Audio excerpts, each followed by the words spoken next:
एक सेकेंड, एक सेकेंड सतीश जी, लेकिन एक बात मैं ये जानना चाहता हूं कि क्या बीजेपी अगर 22 जनवरी के तुरंत बाद चुनाव के अनाउंसमेंट हो जाते और फरवरी लास्ट और मार्च में ये चुनाव अगर हो जाता, तो क्या ऐसा ही रिजल्ट रहता? आपको लगता है कि टाइमिंग भी बीजेपी के खिलाफ चली गई?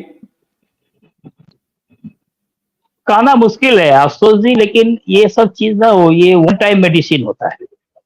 हाँ, और इसको इतना जो अयोध्या और राम जन्मभूमि को इतना ज्यादा बीजेपी पहले ही भगा चुका है, जो उसमें अब कुछ बचा हुआ नहीं था।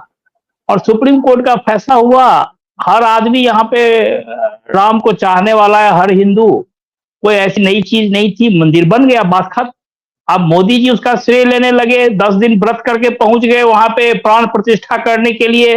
शंकराचार्य लोग बता रहे हैं जो भाई अधूरा मंदिर में नहीं होना चाहिए प्राण प्रतिष्ठा, फिर भी आप कर रहे हैं। कोई आश्चर्य नहीं जो कहीं उसी का कुफल हो। तो इस तरह से आप ये राम जन्मभूमि के नाम पे आप इस इलेक्शन को जीतना चाहते थे, वो नहीं हुआ। उसके बाद आप तरह तरह का हथकंडा अपनाए, वो भी काम नहीं किया। आप बताइए तो देश का, भारत का प्रधानमंत्री के लिए सब नागरिक बराबर है। वाजपेयी जी इनके सबसे बड़े नेता थे, उन्होंने क्या कहा था, जो राजा के लिए प्रजा में अंतर नहीं करना चाहिए।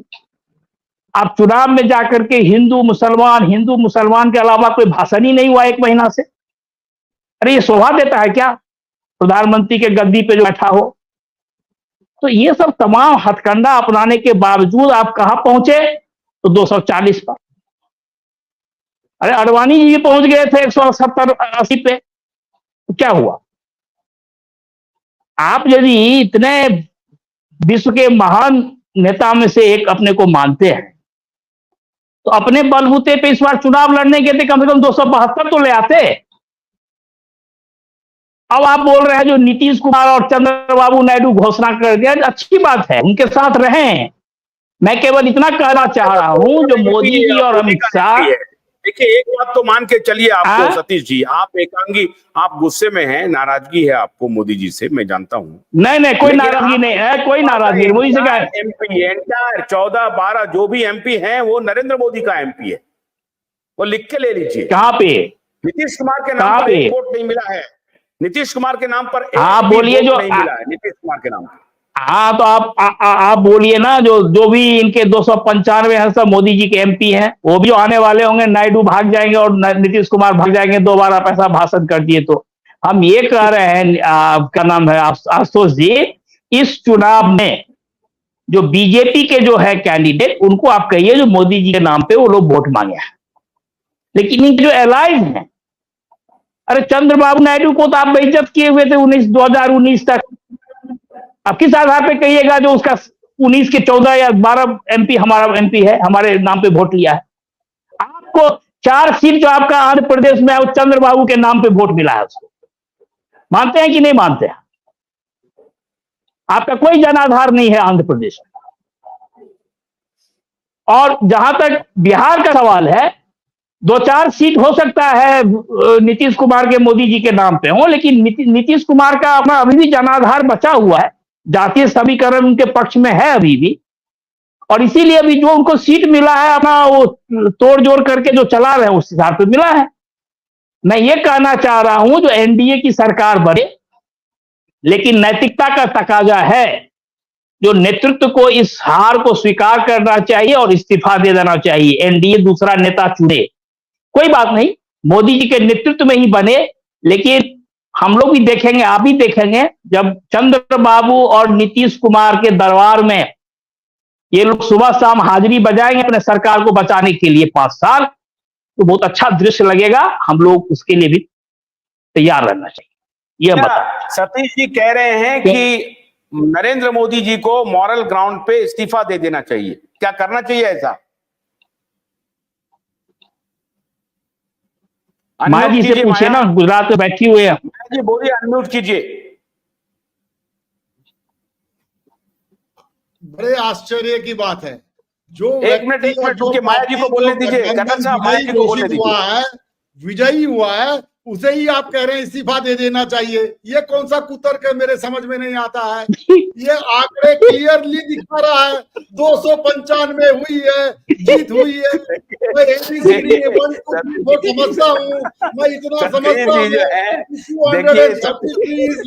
295 मुझे हंसी आ रही है। जो है वो इस प्रकार के बच्चे हैं कि पीछे से आपका जा करके शर्ट खींच के भाग जाएंगे। समझ रहे।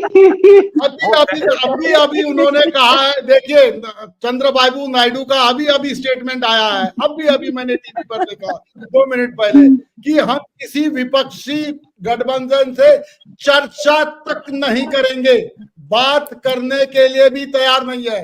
भले ही शरद पवार वगैरह बहुत कोशिश कर रहे हैं, लेकिन ये तो वो अपना धर्म निभा रहे हैं। सुनिए, ये तो चंद्रबाबू नायडू जी और नीतीश कुमार अपना धर्म निभा रहे हैं।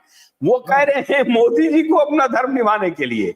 उनका कहना है मोदी जी भी अपना धर्म निभाएंगे, उनको मॉडर्न ग्राउंड पर इस्तीफा देना चाहिए, ये कहना है। एक्चुअली मैं एक बात कहूँ, चंद्रबाबू नायडू और नीतीश कुमार को डरने की अब सवाल हो गया है कि उनकी पार्टी के 2/3 से ज्यादा मेंबर्स नहीं जाओ उधर, और उनको कोई चांस नहीं मिलेगा। अभी डरना इनको है। इस तरह का इतिहास आज तक हमने देखा है।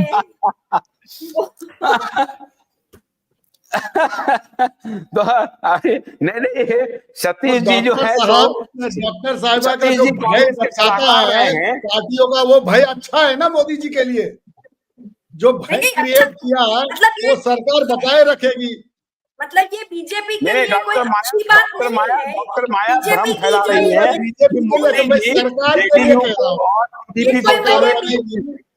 बीजेपी के लिए कोई अच्छा स्टेटमेंट नहीं है ये, कि लोग इस वजह से डरते रहे कि हमारी पार्टी को तोड़ के वो ले जाएंगे। ये कोई अच्छी बात तो नहीं है। पार्टी को क्यों तोड़े? जो पार्टी विश्वासघात करेगा, जैसा उद्धव ठाकरे ने विश्वासघात किया, तो उसको तो उसी में सबक सिखाना चाहिए ना।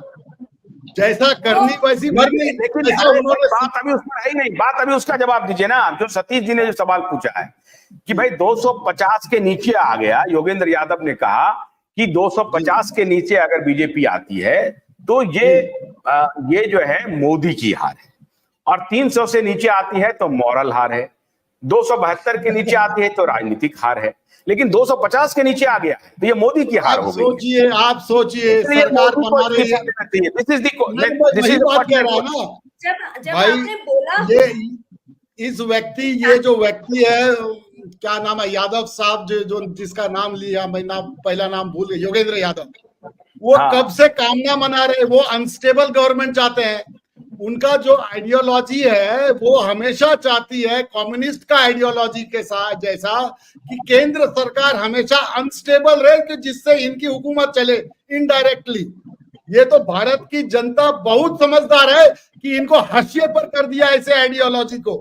जब इनकी आइडियोलॉजी चल नहीं पा रही है तो दूसरे के पूंछ में पकड़ के उनको आगे करने की कोशिश करते हैं और अफरा तफरी मचाने की कोशिश करते हैं, जो कि मोदी और अमित शाह ने फेल कर दिया उसको। हर कीमत पर इन्हीं की सरकार बनेगी, सरकार मोदी जी लीड करेगी। और योगेंद्र यादव का कहना है कि तीनों स्थिति में बीजेपी हार गई है, चाहे 300 के ऊपर मिले या 275 के ऊपर मिले या 250 के आसपास मिले। ये कैसे संभव है? आप वो अपोजिशन के बारे में क्यों नहीं कहते कि इंडी गठबंधन में